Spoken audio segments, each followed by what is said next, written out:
बच्चों, मेरा नाम है अमन सुमन और स्वागत है आपका अपने चैनल अमन सुमन मैथ पर।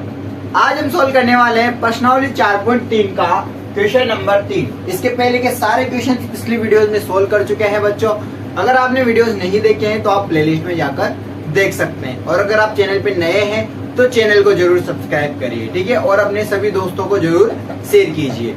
चलिए सोल्व करते हैं। क्या एक ऐसी आम की बगिया बनाना संभव है जिसकी लंबाई चौड़ाई से दुगनी हो और उसका क्षेत्रफल 800 मीटर स्क्वायर हो? यदि है तो उसकी लंबाई और चौड़ाई ज्ञात कीजिए। देखो, द्विघात समीकरण अपन चैप्टर पढ़ रहे हैं और उसका ये सवाल है 4.3 का। तो इसमें क्या बोला गया है कि ऐसी आम की बगिया बनाना संभव है।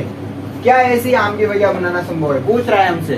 क्या संभव है या नहीं है जिसकी लंबाई चौड़ाई से दुगनी हो और उसका क्षेत्रफल 800 मीटर स्क्वायर हो? तो देखो, यहाँ पे उसने बोला है कि जो लंबाई है वो चौड़ाई से क्या है, दुगनी है, और उसका क्षेत्रफल 800 मीटर स्क्वायर है। तो अपन क्या करेंगे, उस लंबाई और चौड़ाई को मानेंगे x वगैरह, है ना, और x मानेंगे। फिर यहाँ पे द्विघात समीकरण बनेगी। क्या बनेगी? द्विघात समीकरण। और उस द्विघात समीकरण को अपन चेक करेंगे कि उसको मूलों का जो अस्तित्व है वो है या नहीं है, जो कि अपन इसके पहले क्वेश्चन में कर चुके हैं ना। तो मूलों का अस्तित्व चेक करेंगे सबसे पहले, और मूलों का अस्तित्व अगर होता है तो इसका मतलब है कि द्विघात समीकरण के मूल निकलेंगे, मतलब वो आम की बगिया जो है वो बनाना संभव होगा। फिर उसके क्या कर लेंगे, x के मान निकाल लेंगे, मतलब मूल निकाल लेंगे, तो लंबाई चौड़ाई का मान आ जाएगा, है ना। चलिए सोल्व करते हैं। सबसे पहले अपन को मानना पड़ेगा। देखिए, माना बगिया,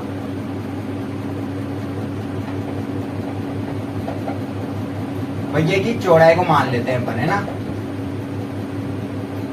बगिया की चौड़ाई को क्या मान ले, x, ठीक है। और देखो यहाँ पे लिखा है कि लंबाई जो है वो चौड़ाई से क्या है, दुगनी है।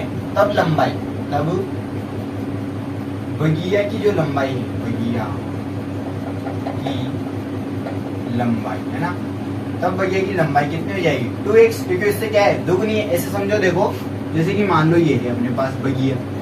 अब इसकी जो लंबाई है, इसकी जो लंबाई है वो चौड़ाई से दोगुनी है। तो मान लो चौड़ाई अगर x है तो इसकी लंबाई कितनी होगी, 2x होगी। कितनी होगी, 2x होगी, है ना। अब आगे देखो, अब उसने बोला है चूंकि बगिया का जो क्षेत्रफल है, बगिया का क्षेत्रफल, बगिया का जो क्षेत्रफल है वो कितना है, 800 मीटर स्क्वायर, है ना, 800 मीटर स्क्वायर। इसका मतलब क्या कि अगर बगिया की लंबाई को किससे गुणा करें, चौड़ाई से अगर गुणा करते हैं तो इसका मान कितना आता है, 800 आता है। और अपन को पता है, क्या पता है, इसकी जो लंबाई है वो कितनी है, 2x, और जो चौड़ाई है वो कितनी है, x, बराबर में कितना आएगा, 800, है ना। आगे देखो, मतलब यहाँ पे आ गया 2x स्क्वायर बराबर 800।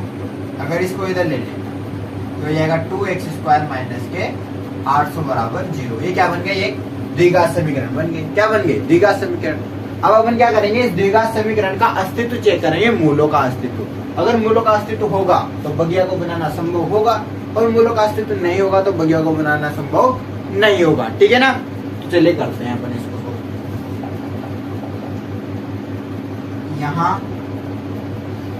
ax स्क्वायर, मतलब इसको समीकरण 1 दे दो, है ना, bx प्लस सी बराबर 0। इससे तुलना करेंगे ना, से तुलना करो।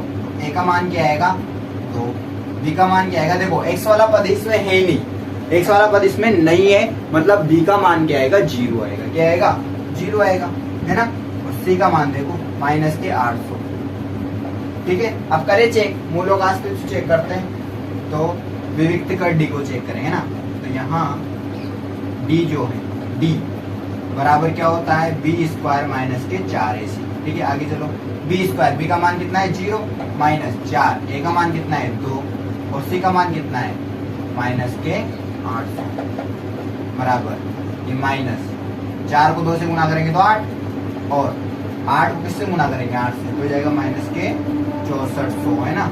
और अगर माइनस माइनस प्लस हो गया, कितना हो गया, प्लस के 6400। डी का मान प्लस के 6400 आ रहा है, प्लस में आ रहा है, मतलब डी का मान क्या है, 0 से बड़ा है। डी का मान क्या है, 0 से बड़ा है, और डी का मान अगर 0 से बड़ा होता है तो मूलों का अस्तित्व होता है या नहीं होता है ना। अभी पढ़ा था अपन ने पहले क्वेश्चन में अगर डी का मान 0 से बड़ा है तो मूलों का अस्तित्व क्या होता है? मूलों का अस्तित्व होता है या नहीं होता है? मूल वास्तविक होते हैं और भिन्न भिन्न होते हैं ना, मतलब मूलों का अस्तित्व होता है। तो यहाँ अगर मैं लिखूं तो देखो यहाँ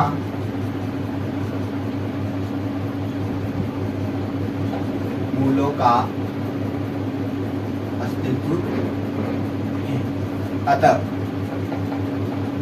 ऐसी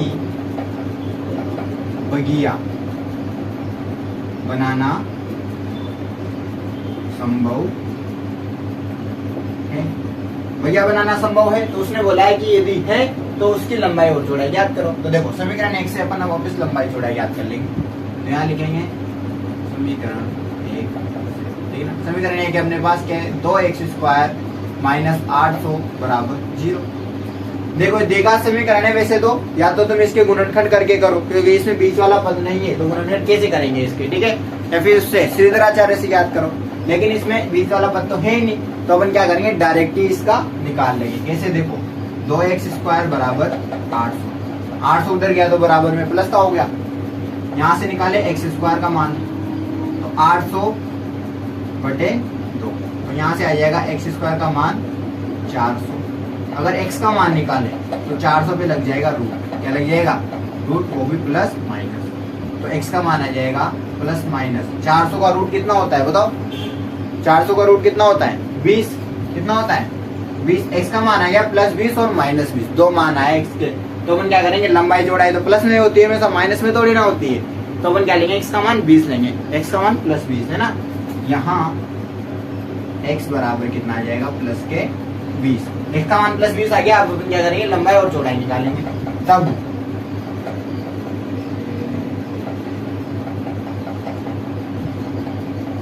बगिया की लंबाई है ना और चौड़ाई, देखो बगिया की लंबाई है 2x, मतलब 2 को 20 से गुणा करो, और ये है x मतलब 20 है ना, ये तो आ गए 40, ठीक है, 40 और ये 20 आ गई, ठीक है ना।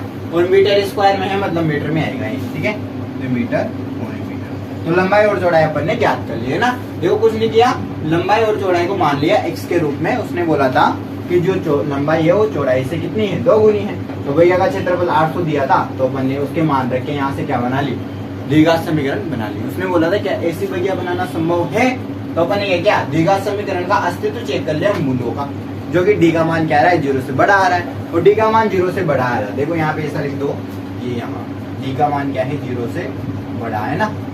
अगर डी का मान 0 से बड़ा है तो मूलों का अस्तित्व है, मतलब इस द्विघात समीकरण का अस्तित्व है, मतलब ऐसी बगिया बनाना क्या है? संभव है। चेक कर लिया अपन ने। फिर समीकरण x से वापस लिख के अपन ने क्या कर लिया, x के मान निकाले, मतलब मूल निकाल लिए। x के 2 मान मिले प्लस और माइनस के बीच, ठीक है।